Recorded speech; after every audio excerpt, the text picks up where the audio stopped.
morning and welcome back. As you can see, today is a very muggy, dull, wet day. All the machines are at a standstill, but as you can see, it's great to see that puddle in the yard, even though it is a nuisance. It rained a good sup last night, so it's more than welcome. Everyone's welcoming rain across the country, but like in some spots they're getting flash flooding like in thunderstorms, which is, it's not great because it's just running off the land too quickly.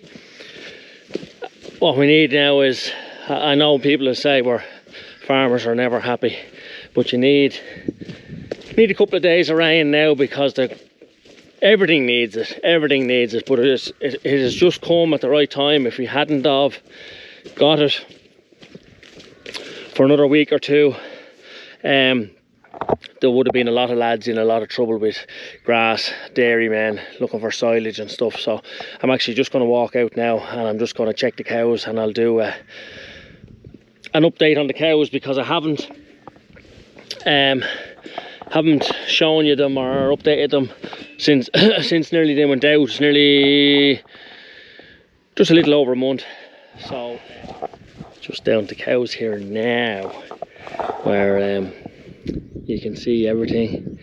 If you can see them, they're all extremely content, and as you can see, they're in reasonably good condition now after the month of grass. Like as I was saying before, people might remember that I was saying that the cows were in the worst condition that I've ever had them at going out of the shed. But it's amazing what a month or a little more than a month's grass will do to them. And look, they're not brilliant, but I'll be autumn calving, so I don't want them over fleshy or over good at that stage anyway. But now that one's suckling, she's rearing a calf at the minute actually. So, but there's actually 6 calves here. There's 6 cows rearing calves here, where they're the ones that I'd normally have separate.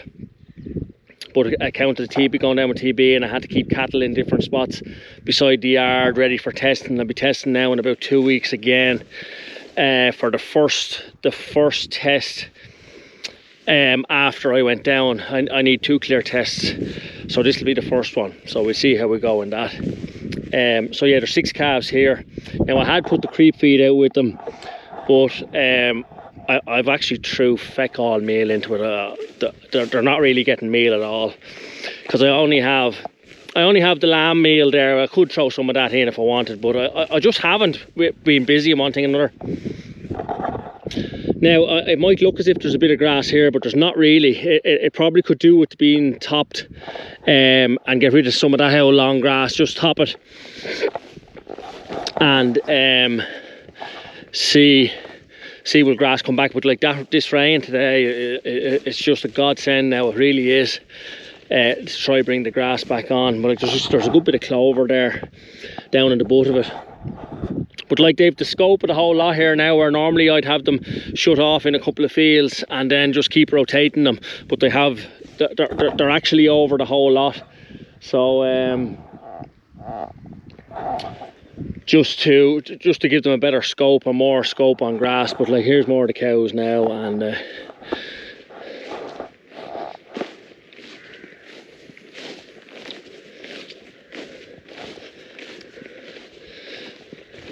that's a short-horn cow, where over 10 years ago I went down with TB, where I bought 4 short-horn heifers down in Kilkenny. I can't remember exactly where, and they were in calf when they went down, and they let me calve 3 of them out of 4, and the other 2 were bullocks, and this was a heifer calf out of one of them, and I reared them all on the bucket, and I kept her. And she's a lovely quiet cow, pet? Really quiet cow. And she's had a good few sets of twins. I think she's had maybe 3 sets of twins, and like she milks like a dairy cow. Her milk is exceptional, and she's that quiet as well that I bought calves and double sucked her as well. Exceptional cow. Oh, excuse me. And this is actually this is our very first pedigree calf that we ever, pedigree calf on the farm here, and we would never ever get rid of her. Even, you know, she'll stay here no matter what. She's our very first pedigree calf, and like, we did show her as well, and she's extremely quiet. She's definitely the quietest cow I have.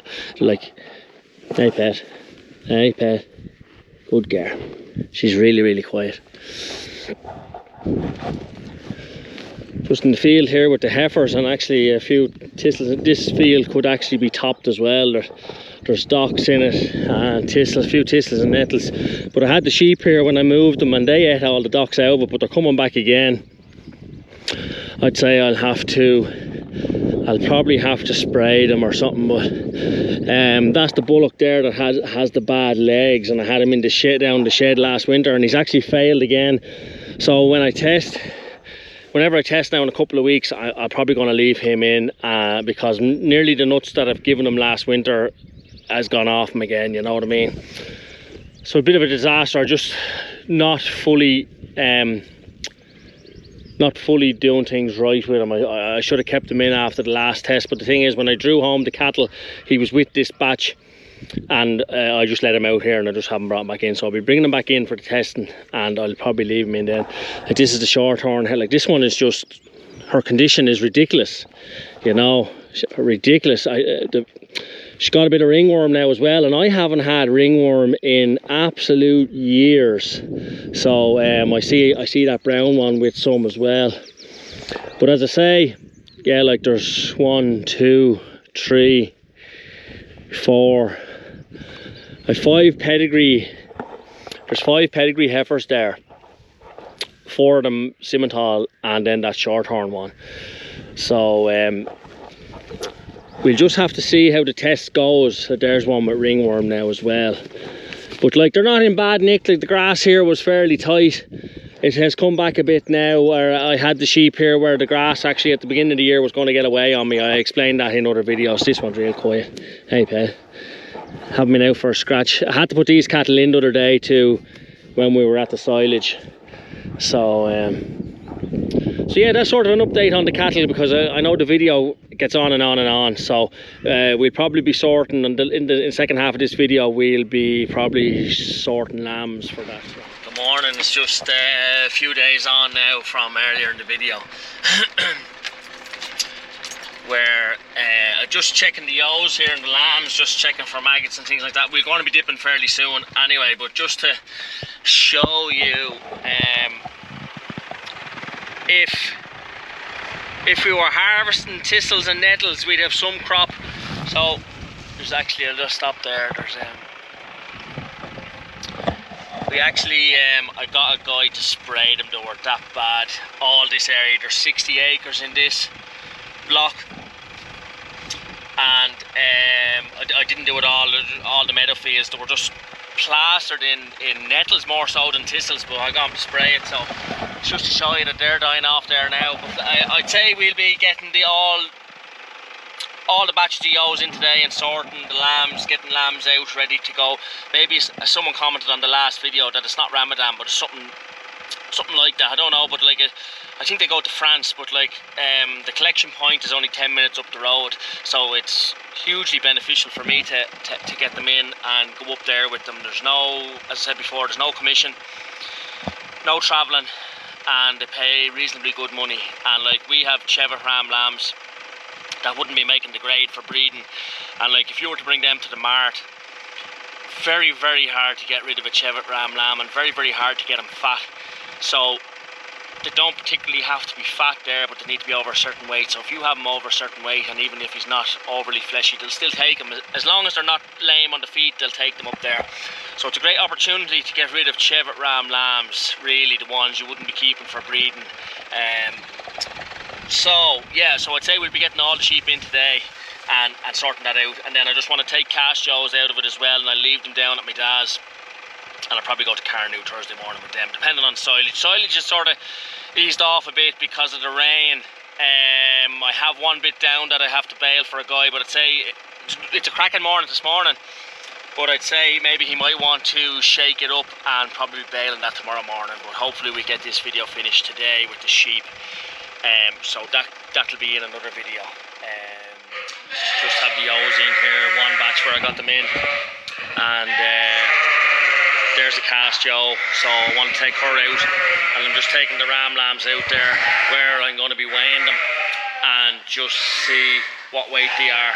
I'd say that I have out there is well on weight, but I need to do another batch that I done the other day as well. But I noticed one of the 50 kilo lambs is actually lame, and they won't take it lame, lads. So I hope to maybe go with these cast yows maybe on Thursday to Carnew, and maybe I'd bring him. It's only a skull, it's not that he's bad, it's only a skull, but maybe I might leave him there. But the fact that he's 50 kilos, I want to try and get rid of him because you won't get paid for him, paid properly. So I might just bring him to Carnew on Thursday and let him in on his own. There, anyway, there, and the ewes are in savage condition. So they are as well. So I'll just keep sorting a few there, and got my magnet. All my camera stuff is in the tractor because I was baling and mowing. So I'm just reading the ewes again because it didn't actually work the last time, because you need to have your phone in your hand and then reading them with the reader, and it automatically transfers. And I don't particularly like that. You should be able to read them all on the reader, and then at a later date Bluetooth just transfer them. You need to be holding your phone and reading them at the same time. So that's not a great system in my opinion, but that's the way you have to do it. So it didn't work the last time, so that's why I'm reading the ewes here this time. Just running everything else through the footbath that's not going before they go back down while I have them here. Now this batch is not that bad. It was actually the other batch that had quite a few lame lambs in it with skulls. So just running them through that now, and then they'll stand on the concrete there. Let them stand on the concrete there for half an hour. Up, up. And I'll put them back down, then I have to get the other ones in. I'm just back after going with those lambs there. My battery died, so I could, but look, I was only just throwing a few lambs in on the scales. There was a couple 48, there was one that was 52. He was a Cheviot Ram lamb. He was my best Cheviot Ram lamb, only we didn't tattoo him or keep him for breeding because he had brown speckles on his nose, so there was no point in keeping him for breeding. But he was my best Cheviot Ram lamb, and I couldn't keep him because that any bit of brown on his legs.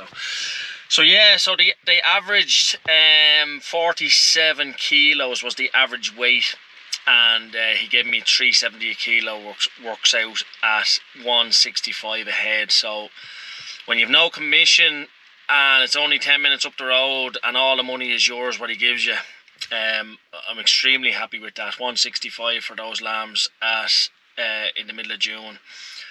I'm very happy with it. I'm probably going to be the end of the video, I'd say, this time, because the last couple of videos have ran on maybe a little bit long, so I'm just going to maybe cut this one a little bit short. So again, if you like to give it a thumbs up, and thanks very much for watching, and we will catch you at the next one.